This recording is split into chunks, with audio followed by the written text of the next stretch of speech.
Otep à tous, bien-aimés frères et sœurs. Nyagale Bagayoko raconte encore n'importe quoi. Elle, ça dit que c'est une dame qui se met, elle fait croire que c'est elle qui connaît, elle connaît l'Afrique très bien, elle connaît mieux l'Afrique que tout le monde. C'est pas vrai. Elle connaît l'Afrique mieux que les Français, là. C'est vrai que c'est ses amis.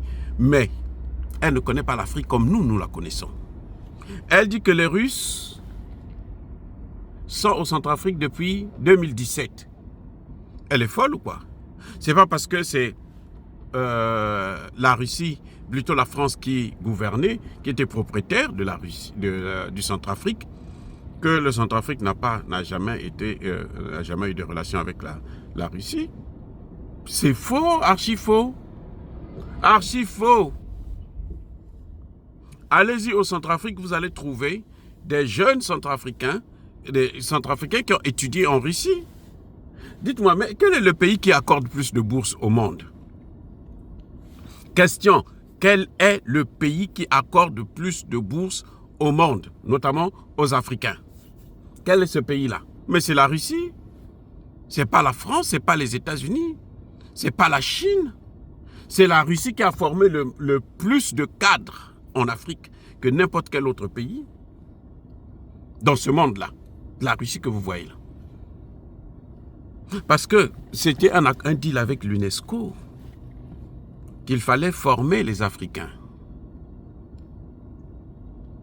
À l'époque, c'était même un Sénégalais qui était à la tête, Mokhtar ou quelque chose de ce genre.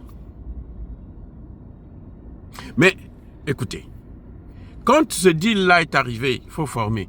Qui a pris sur lui le plus de formation? Mais c'est la Russie. Ce sont les Africains eux-mêmes qui ne voulaient pas aller en Russie. Jusqu'à maintenant, quand ils ont découvert que, mais la Russie, là, ils sont plus intelligents que les Français et les Américains.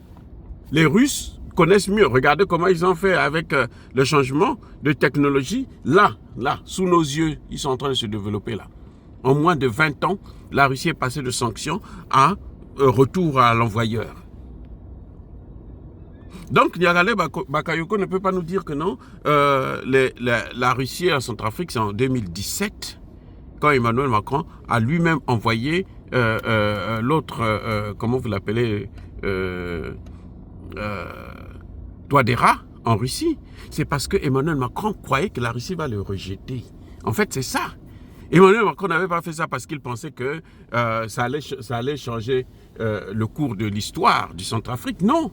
Emmanuel Macron a envoyé Touadéra en Russie parce qu'il se disait que la Russie est tellement faible, nous l'avons tellement baisé la gueule, et que donc, cette fois-ci, quand il va le Centrafrique, là, la Russie ne pourra pas prendre cette charge-là. Maintenant, la Russie a reçu Touadéra, et puis il a fait de Touadéra du Centrafrique, ce que le Centrafrique est aujourd'hui un pays vraiment sécurisé. Peut-être pas à 100%, mais il est sécurisé au moins à 99%. Mais qu'est-ce qu'elle raconte, cette Nyagale Bakayoko?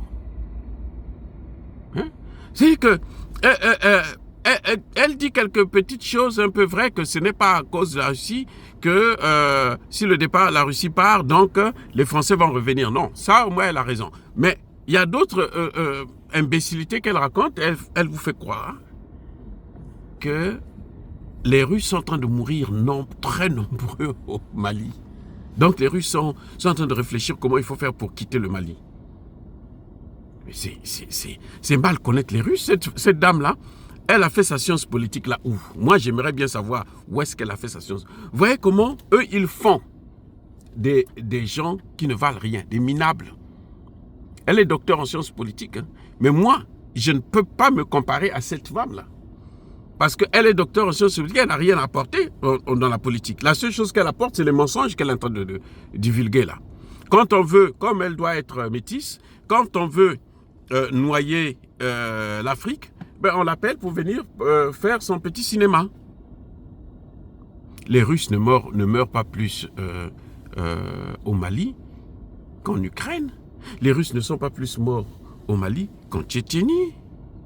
Mais la Tchétchénie, c'est-à-dire que la Tchétchénie, ça ne se passait même pas avec un territoire extérieur, à l'interne. C'était chaud, la Tchétchénie. C'était pas la rigolade.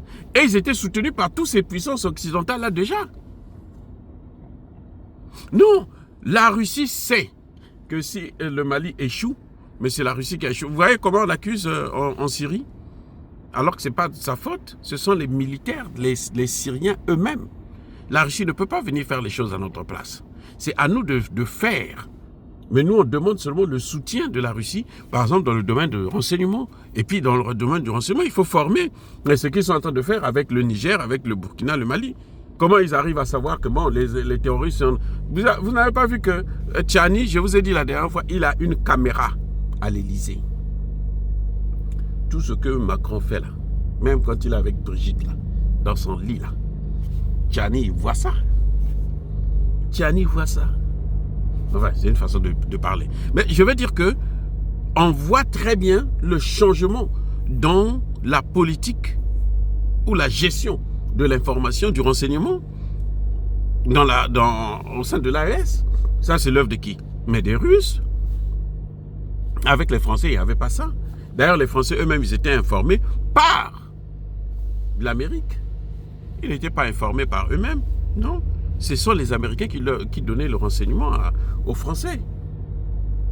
Donc dire que les Russes sont en train de mourir trop nombreux, ils ont échoué au Mali, et que bon maintenant, et puis c'est sans compter la population.